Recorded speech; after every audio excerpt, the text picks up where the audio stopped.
Oi, gente, bom dia. Aqui é a Graziella, do curso de Literatura Norte-Americana, módulo 3, primeira parte do século XX, tá? Que é oferecido pela Universidade Federal do Vale do São Francisco, Univasf, e pelo Núcleo de Pesquisa NARRAVES, Narrativas e Visualidades, tá? Como vocês sabem, a gente dividiu esse curso, né, em 4 autores e hoje a gente está indo para o segundo. O primeiro foi o Hemingway, que tinha uma linguagem simples, concisa e espetacular, e hoje a gente está indo para um autor que tem uma linguagem rebuscada, um pouco difícil, também espetacular. Os dois brigaram a vida inteira, um por causa do tipo da linguagem do outro, como eu já disse, acho que foi na primeira aula. São brigas muito engraçadas, olhem as frases de cada um sobre a obra do outro no Google, é super engraçado. Mas os dois estavam errados, né, gente? Cada um tem liberdade de escrever do jeito que quiser, então... Mas aqui a gente está indo para um estilo literário completamente diferente, tá? Então vou fazer um paralelo de algumas diferenças, primeiro entre o Hemingway e o Faulkner. Hemingway então escrevia nessa linguagem concisa, simples, de frases curtas, de palavras simples. Você precisa ir poucas vezes ao dicionário quando está lendo uma obra do Hemingway. Hemingway viveu em muitos lugares do mundo, viveu muito na Europa, viveu muito em Cuba. A literatura dele acontece por todos os lugares nos quais ele passou. Ele era um homem do mundo, um homem que viveu na louca Paris dos anos 20, né? E tem todas essas características. O Faulkner é completamente diferente do Hemingway, tá?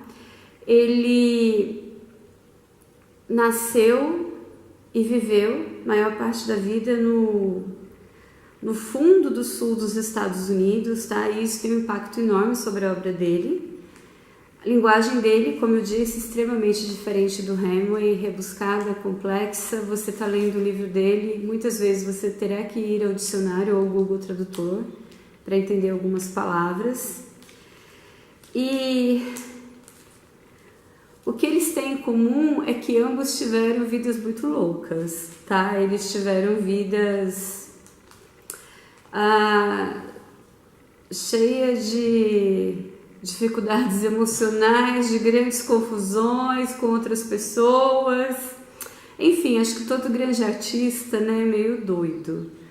Eu pelo menos não consigo lembrar um exemplo de um grande artista de qualquer área da arte que não tem uma vida muito complicada. Esses dias a gente estava fazendo uma aula aqui de um outro curso e minha irmã falou assim, Machado de Assis. E minha irmã tem mestrado e doutorado sobre obras de Machado de Assis. E daí depois ela foi olhar no Google para ver se realmente... Olhar no Google, né, gente? Depois a gente olha no Google, a gente não é mais enciclopédia. Se ele tinha uma vida realmente calma, e Machado não era tão calmo assim não, ele era bem neurótico, tá, gente? Então, assim, se alguém aí souber de alguém bem calmo, bem zen, que se tornou um grande escritor, me fale, eu desconheço. Ou um grande artista, ou cantor, ou Joplin. Whatever, tá? Joplin. Janis Joplin? Morreu, ela tá no Clube dos 27. O meu cameraman Lucas tá falando de Janis Joplin, né? Ironicamente, né? Ela é do Clube dos 27, dos autos destrutivos que morrem aos 27. Gente, então vamos lá. Sobre o William Faulkner. Já falando, tá? Vocês sabem que eu adoro o gótico, gente. Então eu consegui dar muitas coisas góticas do período do romantismo. Consegui até dar na literatura colonial, no início da literatura colonial, eu consegui dar uma goticizada, será que essa palavra existe, no curso? No romantismo eu consegui trabalhar o gótico total, porque é uma característica muito forte do movimento romântico. No realismo, vocês lembram de Ambrose Bierce, que é o gótico no realismo. E hoje a gente está voltando ao gótico, gente. A obra que eu vou tratar, que é um conto do Faulkner, Uma Rosa para Emily, é super gótica, tá?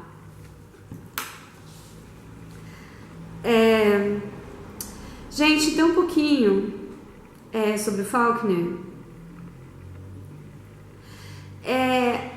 Por que eu escolhi esse conto para começar? Primeiro porque é um dos meus contos favoritos. Quem lê o conto vai entender por quê. O conto é um masterpiece, uma obra-prima.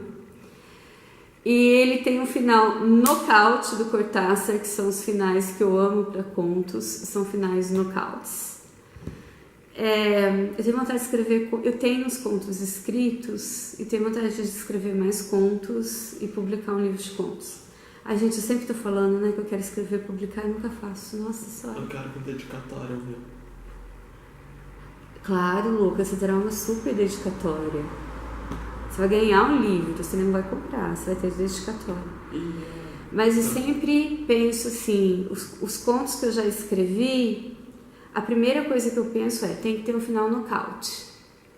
Daí eu começo a trabalhar a história, eu tenho uma ideia de uma história, daí eu tenho um final nocaute, daí eu começo a preencher a história, através das técnicas narrativas, até chegar ao final nocaute.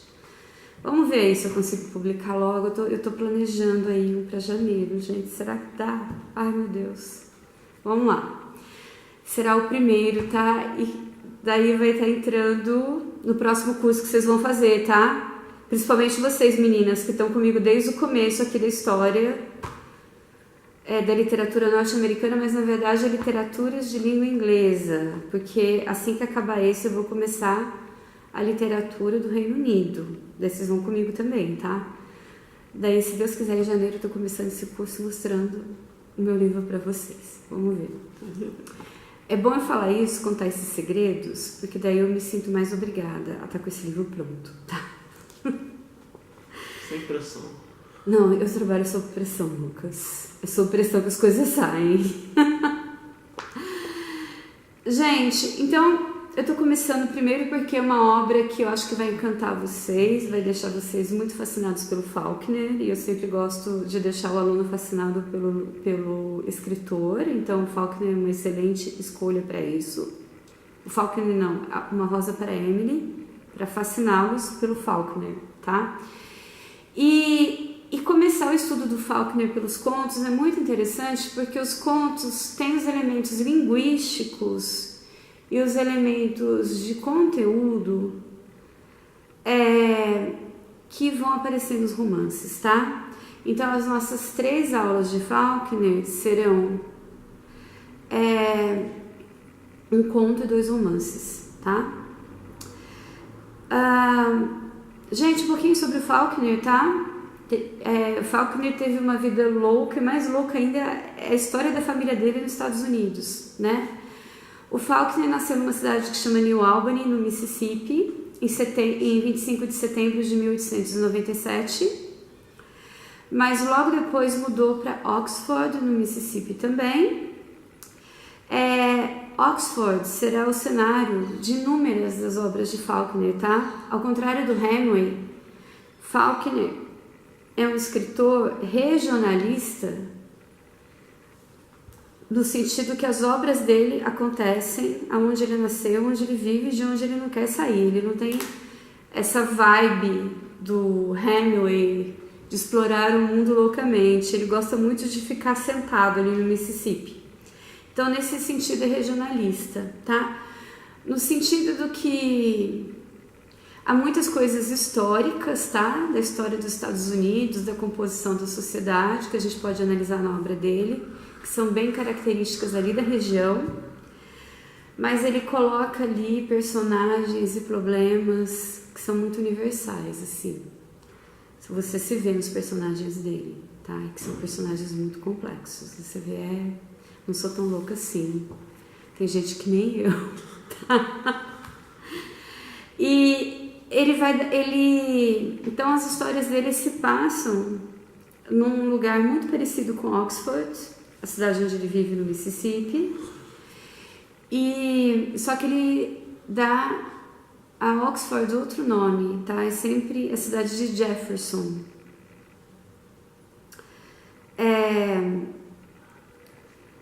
E isso acontece em inúmeros contos e inúmeros romances. Daí tem, gente, eu preciso contar isso. A família do Faulkner é uma família que causou muito no sul dos Estados Unidos, tá, gente? Então, olha só, o Mississippi é até hoje, um dos estados mais conservadores dos Estados Unidos, mais retrógrados, na minha opinião, apesar de ser fascinante, tenho muita vontade de conhecer o Mississippi, deve ser uma natureza linda, meio pantanosa, assim, muito esquisita. Mas, assim, é sempre um estado... Não tenho certeza, Lucas, eu não chequei isso, mas deve ser um estado extremamente republicano até hoje. O Lucas está falando que é o que você acha que é? Tenho quase certeza que é. Nós dois temos quase certeza que é, tá? No 13 anos de escravidão, ele é levado ele trabalha no Mississippi. Tá. Gente, ótima indicação de filme aí do Lucas. Putz, esse filme arrebentou comigo, no bom sentido. Né? 13 anos de escravidão. O livro é mais pesado. Você leu o livro? Eu tenho. O Lucas leu o livro e falou que o livro é mais pesado. Putz, o filme tem hora que você assiste assim, né? As horas lá tem hora que dá da questão das surras e da violência física, da violência sexual. Então, a família do Faulkner é do sul do Mississippi, tá? E ela vem de longe, tá? Ela tá nos Estados Unidos, tá fincada nos Estados Unidos, no Mississippi há muito tempo. A família dele era uma família muito famosa e com muito prestígio ali naquele sul conservador e escravocrata, né? Ele, por exemplo, ele tem membros da família diretamente ligados a ele, tá? Na árvore genealógica. Ele tem um governador, um coronel extremamente importante na Guerra da Secessão, claro que lutando pelo Sul, pelos confederados, pelos estados que queriam manter a escravidão dos Estados Unidos, tá? Então, assim, ele vem de uma família de linhagem nobre, porém por questões muito podres, né? Para manter a escravidão, por exemplo. E esse coronel é extremamente violento, gente. Vocês não fazem ideia. Ele aparece na obra do Faulkner, tá? Em alguns romances, como um personagem que se chama John Sartoris. E ele foi soldado, depois ele foi coronel, depois, de tão violento que ele era como coronel, ele foi rebaixado, tá? No exército, porque, olha só, eles achavam, o próprio exército dele achava que ele estava sendo violento demais contra o exército oposto, olha o nível.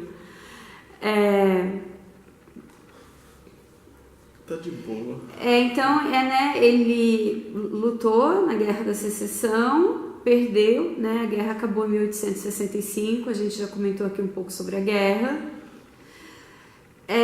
Daí ele continuou lutando pelo Sul na reconstrução de um Sul que foi arrebentado, dilacerado pelo Norte, né,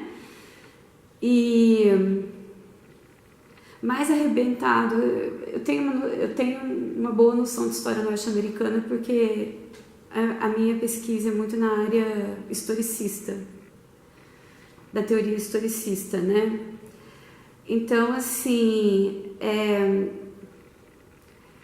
o norte tinha que fazer o que fez. Eu já falei pra vocês, gente, não é porque eles são bonzinhos, tá? É porque tinha toda uma questão econômica por trás disso. Eles precisavam que os negros se tornassem trabalhadores, membros da sociedade americana, de segunda classe, tudo bem, porém trabalhadores e consumidores, tá? Claro que tinha grandes abolicionistas que realmente acreditavam na causa. Entretanto, a grande questão que levou à guerra, que é sempre a grande questão que leva a todas as guerras do mundo, foi a econômica.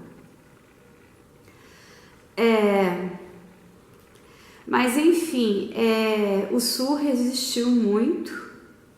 Então, essa loucura do Sul de manter a guerra na situação que ele manteve, ou até entrar na guerra sem nenhuma condição, porque eles não eram industrializados e o Norte era, então quem é industrializado é quem consegue fabricar arma.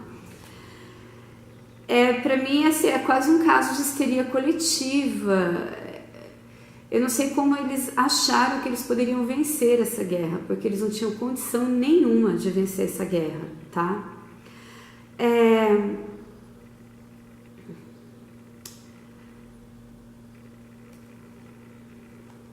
Então o pai dele, né? O pai dele não. Essa pessoa que está diretamente ligada à linhagem da família dele, né? Que é o coronel William Clark Faulkner. Ele participou depois da guerra, ele continuou lutando pelo Sul, mas no sentido da reconstrução do Sul, que saiu completamente devastado dessa guerra, tá? Se vocês quiserem ver o que foi essa devastação, assistam o filme O Vento Levou, lá mostra bem que ponto chegou. Tá, gente, O Vento Levou um filme muito bom, é um clássico, mas tem muitas coisas que são preconceituosas, tá? Prestem atenção. Durante esse período, tá? O coronel William Clark Faulkner, que era muito, muito violento, ele matou várias pessoas. Parece ser um cara legal. Mesmo assim, ele não pagou muito caro por isso, no sentido de ficar muito tempo em prisão. Enfim, né? O Sul era um lugar muito violento, muito nacionalista mesmo, aquele nacionalismo absurdo. Então as pessoas que matavam pelo Sul não sofriam as consequências. Nesse tempo, o avô dele escreveu um dos grandes best-sellers da época, que se chamava... Olha só, que ele romantiza o Sul. A Rosa Branca de Memphis. Ok? Título bem brega, né? Mas foi um best-seller da época. E assim, a violência dele só foi vingada por um fato, tá? Porque ele não pagou muito durante a vida, não. Agora, ele morreu assassinado. Então, uma vingancinha teve, tá? Porque ele não morreu uma morte natural, ou de doença, ou de acidente, ou o que quer que seja. Ele morreu assassinado. E mesmo assim, ele tem uma estátua no cemitério de Oxford, que é uma das atrações turísticas da cidade, porque Oxford é uma cidade turística por causa do William Faulkner. E tem esse coronel lá no cemitério, uma estátua dele vestido com a roupa dos soldados confederados, tá? É uma estátua meio... pra mim é ok, é a realidade, né? Poderia-se dizer que ela é um pouquinho... Heróica? Não, ao contrário, não é muito... sumiu a palavra... politicamente correta, tá? Gente, a vida do Faulkner, como eu já disse, foi uma vida complicadíssima, tá? Tanto por questões financeiras quanto pela própria personalidade dele, tá? Ele era uma pessoa muito... ele tinha um narcisismo muito grande, ele era alcoólatra, o narcisismo dele era meio louco, ele confundia muito realidade com imaginação. Então, assim, eu vou dar um brevíssimo panorama, tá? Quando ele saiu da fase da adolescência, né, como jovem adulto, ele primeiro tentou se alistar no exército dos Estados Unidos para lutar na Primeira Guerra Mundial. Ele não foi aceito porque ele era muito baixo. Daí ele não se conformou com isso, foi para o Canadá, se alistou no exército canadense para lutar na Segunda Guerra Mundial. foi aceito pela Força Aérea Canadense. Entretanto, a guerra terminou antes dele terminar o treinamento, tá? Para ir para a guerra, então ele não foi para a guerra. Daí ele voltou para Oxford, no Mississippi. Gente, ele voltou da seguinte forma: ele comprou um uniforme da Força Aérea Canadense, ele andava por Oxford com esse uniforme e ele adotou um sotaque inglês, ele falava com as pessoas com sotaque inglês, então ele tipo era piada da cidade, né? Ele vai ser a piada da cidade até ele ganhar o Prêmio Nobel de Literatura, tá, gente? Ele vai ser a piada da cidade por muitos anos, por décadas. É difícil saber muito sobre a vida dele através dos relatos dele, porque ele mistura muito realidade com imaginação, tá? Ele floreia muitos aspectos da vida dele. Então tem que tomar cuidado porque muitas coisas que ele fala não aconteceram. Mas assim, os críticos literários, a maioria concorda em alguns aspectos, tá? Que ele não se formou no colegial, entretanto ele conseguiu entrar na faculdade sem ter se formado no colegial, mas ele também não terminou a faculdade, tá? Que era a Universidade do Mississippi. Daí ele se mudou para Nova York. Ele ficou amigo de um escritor que chama Stark Young. Não conheço muito sobre a obra desse escritor, que conseguiu para ele um emprego. Ele sempre teve problema financeiro, tá, gente, por muito tempo, como atendente de uma livraria, mas a vida dele era ser um atendente de livraria, não deu em nada em Nova York, então ele voltou para Oxford depois de poucos meses. Viajou para Nova Orleans para trabalhar num barco que carregava álcool, bebidas alcoólicas, para vendas ilegais nos Estados Unidos, porque nessa época estávamos na época da lei seca, tá? Mas foi interessante esse período dele em Nova Orleans, porque ele conheceu um escritor já bem estabelecido nos Estados Unidos, que é o Sherwood Anderson, e ele viu a vida do Sherwood Anderson, que era acordar, escrever, dar uma descansadinha, escrever um pouco mais, as pessoas respeitarem muito ele, porque já era um escritor famoso. Ele falou assim: eu quero essa vida para mim, tá? Mas não podemos entender a obra do Faulkner como assim, ele queria escrever para levar uma vida boa, porque a magnitude da perfeição e da qualidade da obra dele é absurda. Então, assim, realmente ele tinha uma alma de escritor mesmo, daquele escritor, o escritor do talento, da verdadeira literatura. Ele não é um Sidney Sheldon, né? Que vamos escrever qualquer coisa, vender muito e viver uma vida muito rica e prazerosa. Daí o Anderson ajudou ele a escrever e publicar um primeiro romance, mas assim, contrato, tá? Ele não teria que ler esse romance. Então, quer dizer, ele não acreditava muito no Faulkner. Então ele publica em 1926, Soldier's Pay, tá? Não foi um sucesso comercial, ele estava de novo precisando procurar um emprego mais concreto do que ser um escritor, tá? E daí ele acabou conseguindo emprego num cargueiro que ia para a Europa. Nessa viagem ele conheceu o Mediterrâneo, conheceu a França, conheceu a Itália. Tem muitos relatos sobre essa viagem que, contudo, a gente não pode acreditar em tudo que ele fala, porque ele floreia muito a vida dele, tá?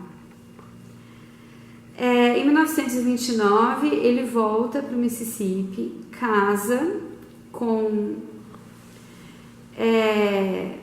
uma moça que se chamava Stella Oldham Franklin, que ele conheceu no colegial. E começa um período de escrever seriamente, tá? Desse período, gente, saem as obras-primas dele, tá? Ninguém dava nada por ele, gente. Ele era aquela figura estranha, excêntrica, louca, que andava pra rua com sotaque inglês, com uniforme de soldado canadense. Mas lá na casa dele, ele estava escrevendo 3 obras-primas magníficas, tá? Que é O Som e a Fúria, de 1929, Enquanto Agonizo, de 1930, e Luz em Agosto, de 1932. Essas obras eram obras linguisticamente extremamente modernas e avançadas para aquela época, o que significou um fracasso comercial, tá? Dessas obras. Então ele continuava com seus problemas de dinheiro. Ele sustentava a mulher, uma filha que já tinha nascido e os filhos de um irmão que tinha morrido num acidente de avião. Então ele estava sempre com muitos problemas financeiros, sempre devendo dinheiro, ele era alcoólatra, então era tudo muito difícil. Mesmo assim ele conseguia escrever as obras-primas dele, né, gente? Tem umas pessoas que parece que têm essa força, esse poder da sublimação. Mesmo no caos elas conseguem sentar e escrever suas obras-primas. Ele começou, nos Estados Unidos, isso dava algum dinheiro, tá? Vender contos para revistas. Então ele começou a ganhar algum dinheiro vendendo contos para revistas, tá? Não era muito dinheiro, mas ajudava. Ele começou a escrever roteiros para Hollywood, uma atividade que ele odiava, tá? Aí a gente já vê que ele é o escritor da alta literatura mesmo. Ele não tá afim de escrever coisas comerciais que apenas gerem dinheiro. Ele queria escrever suas grandes obras. E ele conseguia ganhar algum dinheiro como roteirista, né?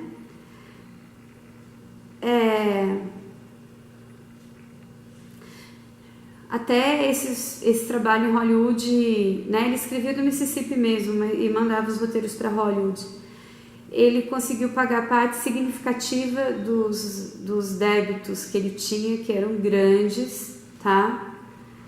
E durante esse período ele escreveu mais 3 obras muito importantes da carreira dele, que é Absalom, de 1936, The Wild Pound, de 1939, e The Hamlet, de 1940. Olha só, seguidinho.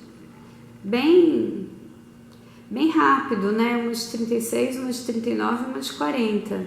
E muitos contos, né? Que ele tentava vender para as revistas.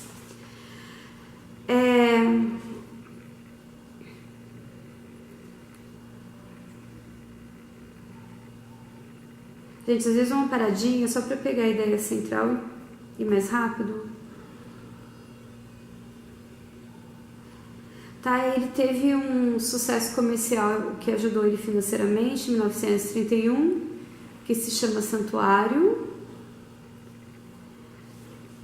que primeiro foi visto como uma obra menor e depois foi visto de outra forma, como uma grande obra.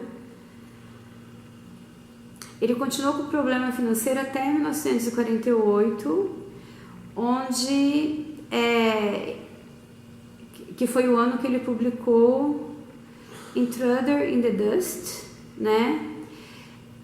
Esse romance foi transformado em um filme, filmado em Oxford mesmo. E daí o Faulkner começou a ser encarado como uma figura de importância em Oxford, ali na cidadezinha. Porque ele era tido como louco, né? Então ali ele começa a ganhar algum respeito dos habitantes de Oxford. E daí, em 1949, ele acaba com todo mundo que criticou ele um dia na vida, porque ele ganhou um prêmio Nobel, tá? Pela obra dele. Gente, ganhar o prêmio Nobel, né? O maior prêmio da literatura mundial. Então aí acabaram os problemas dele de não ser reconhecido como uma figura importante em Oxford, que era algo que ele queria muito. E acabaram os problemas financeiros, porque o prêmio Nobel dá uma boa grana pra galera. Do dia para noite, gente, ele foi aclamado como um dos maiores escritores norte-americanos.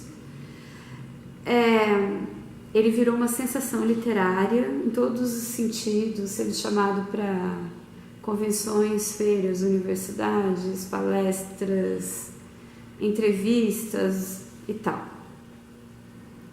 Em 1957, né, foi 8 anos depois do Prêmio Nobel, ele virou um escritor residente da Universidade da Virgínia, né? É uma coisa comum que eu acho muito legal nos Estados Unidos, você tem um escritor residente que dá aula de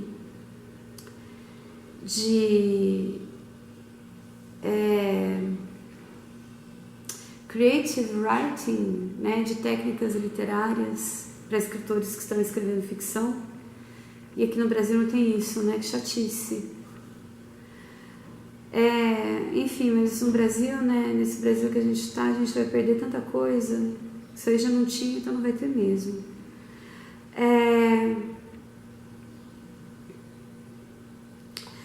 Daí, gente, em 1962, eu fico triste com isso, porque ele ganhou o Prêmio Nobel em 49, deve que a vida dele ficou boa, depois de muitas décadas lutando para ser um escritor reconhecido, para ter algum dinheiro, para ter uma vida mais ou menos financeiramente estável. Ele lutou muito, é uma coisa que depois do Prêmio Nobel ele sempre falou para os jovens escritores: lutem, porque vai que dá certo, entendeu? E daí não foi tanto tempo depois, foi 1 década e 3 anos, né? Ele estava andando a cavalo, teve um acidente, ele caiu, machucou as costas e no dia seguinte ele morreu. E então foram só 13 anos que ele aproveitou uma vida de escritor muito reconhecido, né? Diferente do Hemingway, que aproveitou por muito tempo e tal. Fico um pouco triste com isso. Lucas, tá ok? A câmera? Sim. Aqui eu dei uma batida com o pé. Então, gente, ele deixa uma grande obra, né? Ele morre deixando uma das maiores obras da literatura norte-americana. E agora a gente vai falar um pouquinho da técnica dele e eu já vou pro conto, tá? Senão vai ficar muito grande. Pessoal, uma breve explanação da linguagem do Faulkner, tá? Da linguagem e do conteúdo das obras dele, porque o grande artista, para mim tem 2 tipos. O grande artista é aquele que a estética, né, a forma como a obra é construída está muito ligado ao conteúdo da obra. É o que a gente chama de forma e conteúdo conectados, tá? Ou então, essa forma e conteúdo são dissonantes propositadamente, tá? Propositalmente, desculpa. Quando é desconectado, sem propósito, daí geralmente é uma obra muito ruim, tá? Não lembro de exemplo de uma obra boa que não há um despropósito nessa desconexão, tá? Mas a obra do Faulkner é um grande exemplo de forma e conteúdo em perfeita sintonia, tá? Então, os personagens dele são pessoas muito complexas, tá? Os grandes personagens para mim são pessoas muito simples, com muitos problemas emocionais, tá? Com pouquíssima educação formal, pessoas pobres, simples, ferradas na vida, mas de enorme complexidade existencial, tá? Porque não é porque uma pessoa não teve estudo que ela não pode ser uma pessoa sábia e de enorme complexidade existencial. E isso para mim é muito bonito na obra dele, tá? Porque ele dá voz aos simples, aos ferrados, aos destituídos, aos que são negados pela sociedade. E essas pessoas são muito filosóficas, muito sábias e muito complexas. Então, para ele queria usar uma linguagem complexa, o que ele faz, para mostrar a complexidade dessas almas, tá? Sobre as quais ele escreve. Então esse é o principal elemento da obra dele. Eu acho que é até por isso que ele briga muito com Hemingway, porque ele acha que a complexidade é o que realmente mostra, a complexidade da linguagem adequada para mostrar a complexidade do homem, o que não é verdade, porque o Hemingway, numa linguagem muito simples, mostra a complexidade do homem. Mas, volto a dizer, estavam os dois errados, né? Cada gênio, os dois eram gênios, cada gênio escreve do jeito que quiser e pronto.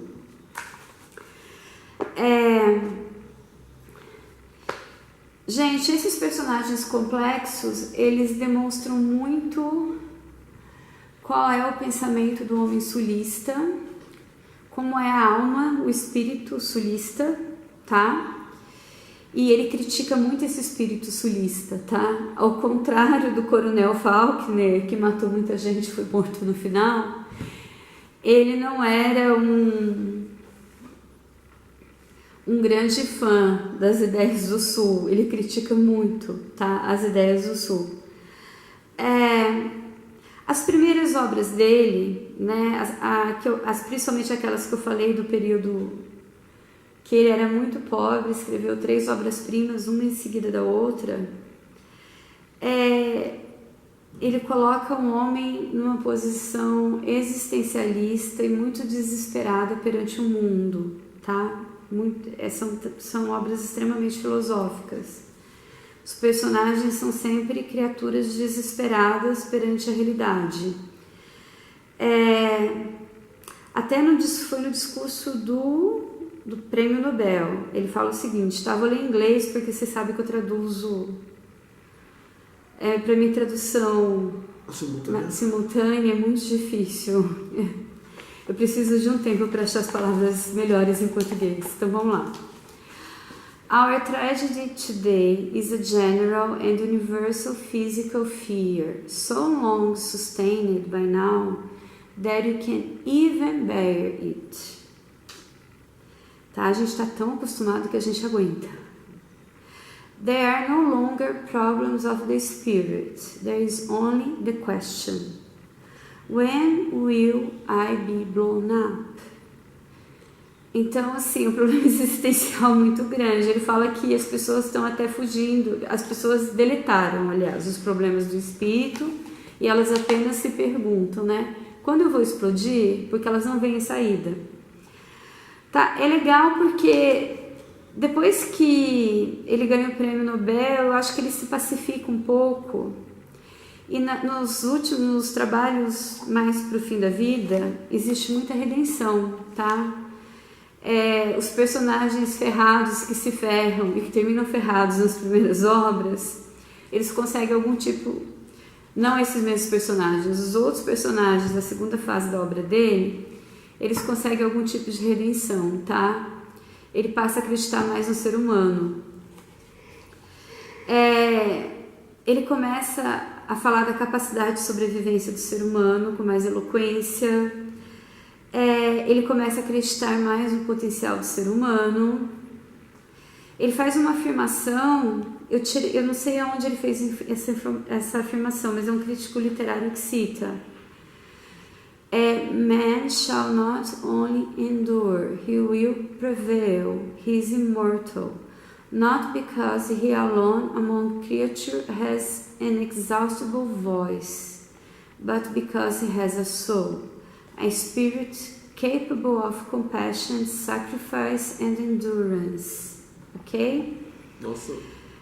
Então, assim, o homem é um ser sobrevivente, tá? Ele tem a capacidade de sobrevivência. O que no final, gente, eu sempre falo, qual é a lei mais importante do mundo? É a lei de Darwin, é a lei da sobrevivência. Sem ela, não sobrevivemos, não estamos fisicamente nesse mundo. E tem também aqui para mim nessa fala dele, aquela questão que eu falei numa outra aula, não lembro qual, Eu acho que foi a primeira aula do Hemingway. Foi a primeira aula do Hemingway. Existem duas mortes, né? Existe a morte física pela qual todos passaremos. A morte espiritual não precisa acontecer nem para quem é ateu, tá? Se você viveu uma vida de valores,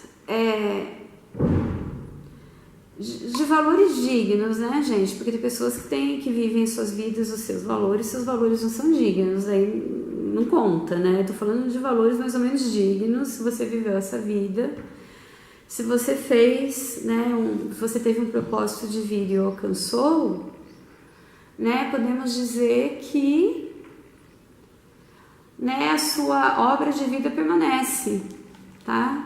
Você não precisa ser Picasso para a sua obra de vida permanecer. Você precisa ser apenas uma pessoa que viveu de acordo com seus valores e que esses valores eram mais ou menos legais, assim, pra mim, não sei. Pra mim é isso. Eu acho que ele fala muito isso nessa frase, que eu gostei muito. Gente, outra coisa que eu amo no Faulkner, os personagens são, né, como eu disse, pessoas muito simples, pessoas excluídas da sociedade, e de enorme envergadura psicológica. Isso é incrível, porque geralmente os mais simples são tratados como pessoas que não têm envergadura psicológica, e elas têm a mesma enorme envergadura psicológica de um intelectual, tá? Podem ter ou não. Assim como um grande intelectual pode ser um grande intelectual muito racionalista e que não tem uma enorme envergadura psicológica, tá? Então, Faulkner, os últimos livros de Faulkner terminam já perto da morte dele, né? Com seus personagens se salvando do desespero.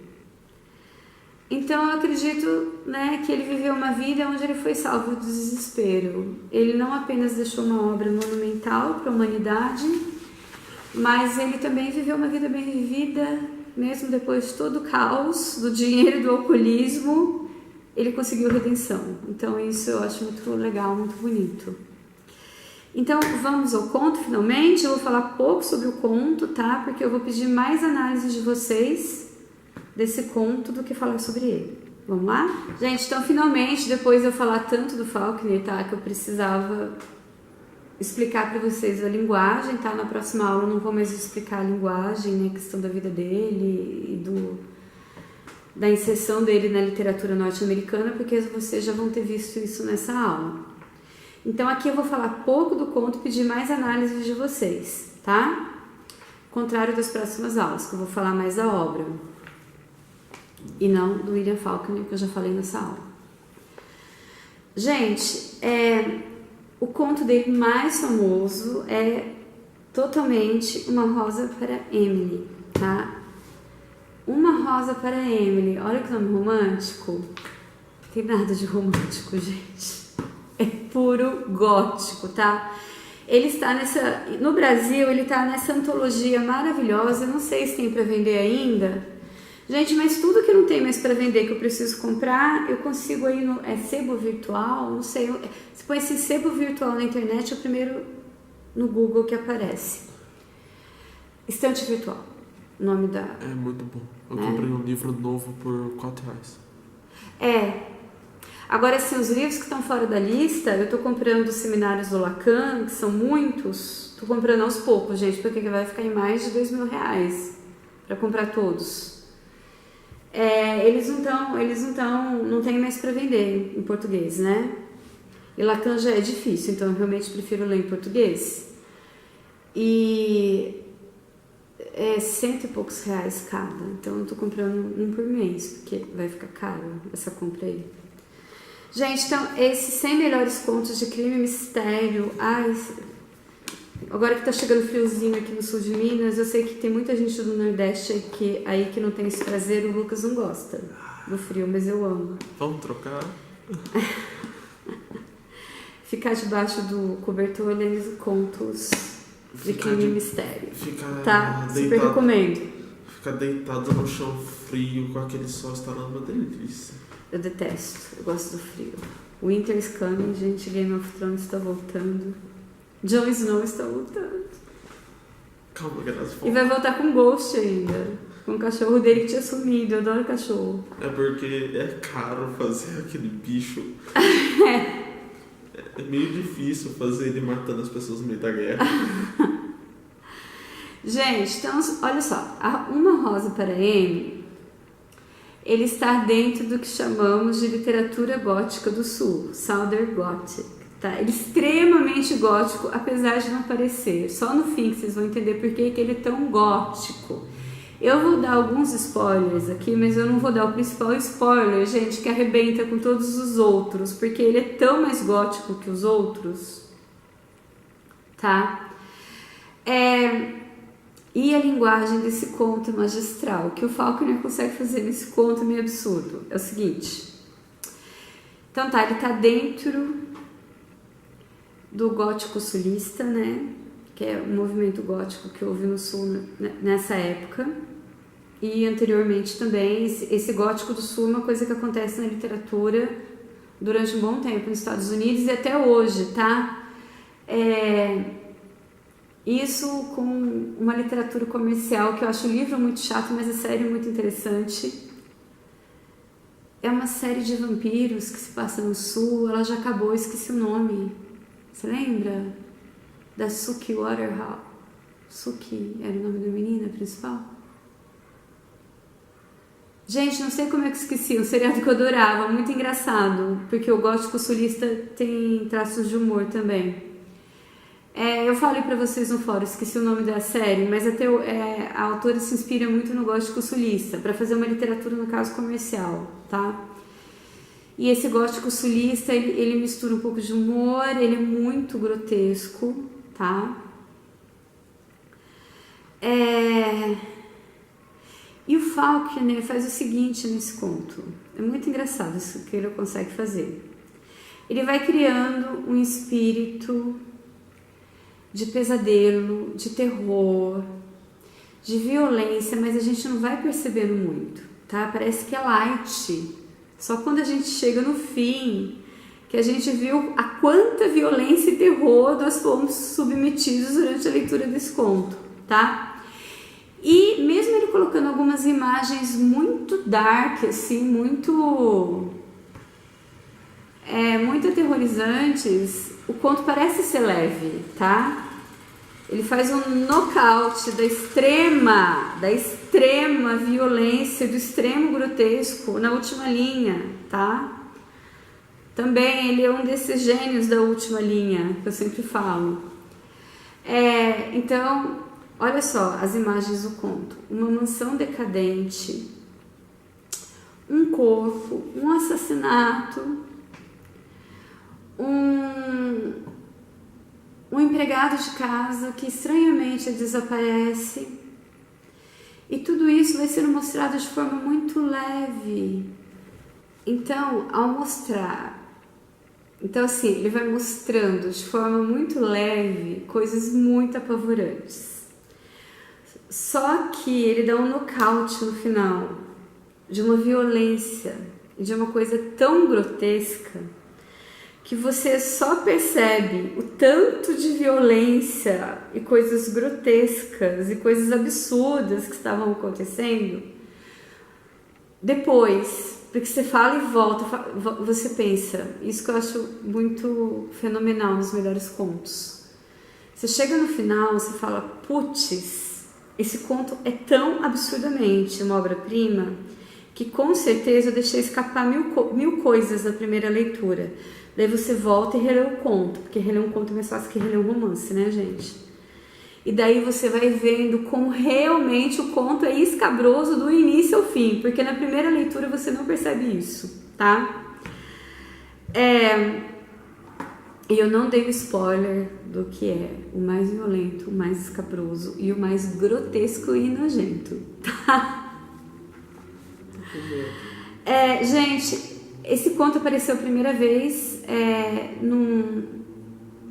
numa revista que publicava muitos contos. Os grandes contos da literatura norte-americana foram publicados nessa revista. Saturday Evening Post, e hoje ele é um conto extremamente recorrente em qualquer coleção dos melhores contos do mundo, tá? E se for crime e mistério, ele está... Crime, mistério, terror, gótico, ele está inserido sempre, que é o caso desse livro. Aqui brasileiro, tá? No americano. Quer dizer, o livro tem contos do mundo inteiro, tá? São 100 melhores contos de crime e mistério da literatura universal. Então eu vou falar brevemente só um pouquinho do conto, tá? Ele se passa no sul, é claro, no sul gótico, tá? Naquele sul que está totalmente decadente depois da loucura que foi a Guerra da Secessão. E ele conta a história de uma senhorita que depois vai se tornar uma mulher e depois uma senhora. Não sei se... O tempo não fica muito claro. Eu não sei se ela é uma senhora realmente mais velha ou é uma concepção de mulher mais velha na época dele, né? Porque mulher de 50 anos na época dele já era uma idosa. Então, o conto é centrado nessa figura, a Miss Emily Grierson. Ela é uma figura muito interessante. Ela vem de uma família aristocrata, tá? Ela é muito admirada na comunidade por ser aristocrata, mas ela, como muitas pessoas da comunidade, são os aristocratas falidos, tá? Porque não tem mais dinheiro no Sul. O Sul acabou depois da guerra. Levou-se décadas para o Sul se recompor, tá? E ele descreve ela como um monumento que caiu, a Fallen Monument, tá? Porque ela é um emblema desse sul que foi super poderoso, super aristocrata, super elite e desabou, tá? Mas mesmo desabando, a arrogância continuou. Então eles ainda se consideram aristocratas, mas fica muito claro na história que todos eles são aristocratas falidos, tá? E ela, gente, tem uma relação muito esquisita com o pai, tá? Em nenhum momento se fala que ela teve relações sexuais com o pai, mas é uma possibilidade, fica aberto para interpretação. Mas a relação dela com o pai é muito esquisito. Esse conto daria uma ótima deixa aí para fazer uma analogia com o complexo de Édipo do Freud, tá? E o pai dela atrapalha muito a vida amorosa dela por conta dessa relação meio doentia. E daí é contar só que ela tem uma vida amorosa, que no começo parece ser muito casta. Tô dando spoiler assim, né? Que parece ser. Pensamos, pobre Miss Emily, que mulher casta, reprimida. Depois vocês vão ver, tá? O nível de repressão dela, tá, gente? Daí nós vamos nos achar reprimidos, tá? E é contada a história dela, que eu não vou contar aqui. Vocês vão ter que ler o conto, inclusive porque ele é bem pequenininho. E na última linha,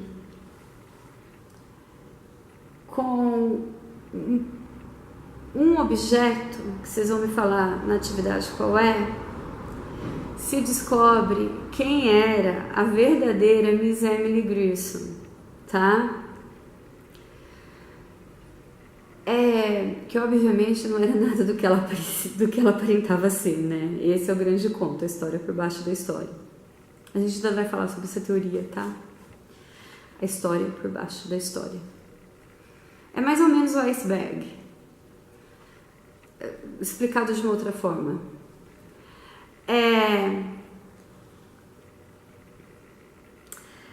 Né, como um crítico literário diz, ela tem unspeakable secrets. Ela tem segredos inenarráveis, gente. Tô criando suspense? Espero que sim, é minha intenção. Tô criando suspense, Lucas? Você vai ler o conto? Eu leio agora. Ele vai ler o conto agora, depois da aula, tá? Então, gente, já avisando, vocês vão chegar na última linha e daí vocês vão entender ou não o conto. Talvez vocês não entendam, pode acontecer. Pensem bem. Quando vocês entenderem, vocês vão entender que algo grotesco, nojento, inenarrável aconteceu. E vocês vão entender que a Miss Emily Grierson era o contrário do que ela aparentava ser. Se vocês não entenderem porque ele faz isso numa sutileza tão absurda, pensem até entender. Se mesmo assim vocês não entenderem, daí vão para uma análise aí no Google, daí vocês vão entender.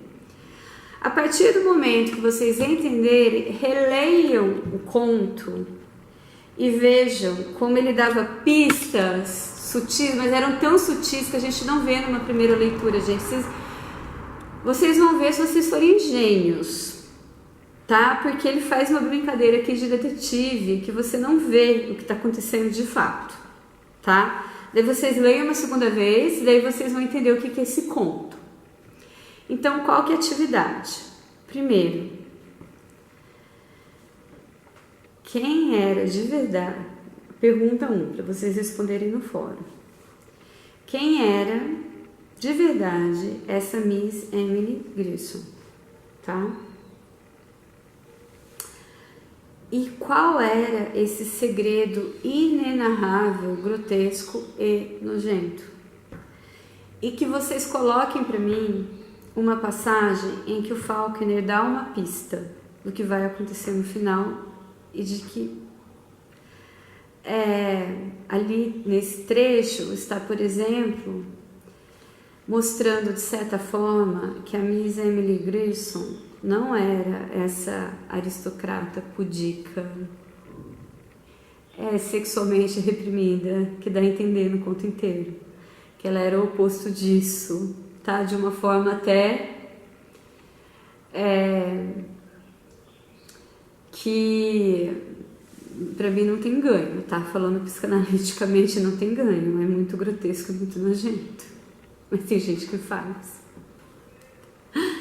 Então eu quero que vocês comentem isso no fórum, tá? E daí vocês vão comentando, eu vou comentando embaixo. Então, gente, adorei dar essa aula, falei muito pouco do conto, muito do Faulkner, mas essa era a intenção, porque eu quero que vocês falem do conto pra mim, tá? O Lucas até está tirando o conto da minha mão pra ler, o conto tá aqui em inglês, não sei se você quer ler em inglês ou em português. Queridos, então essa aula de hoje, tá? A gente volta com 2 romances do Faulkner nas próximas 2 aulas e super beijo, valeu!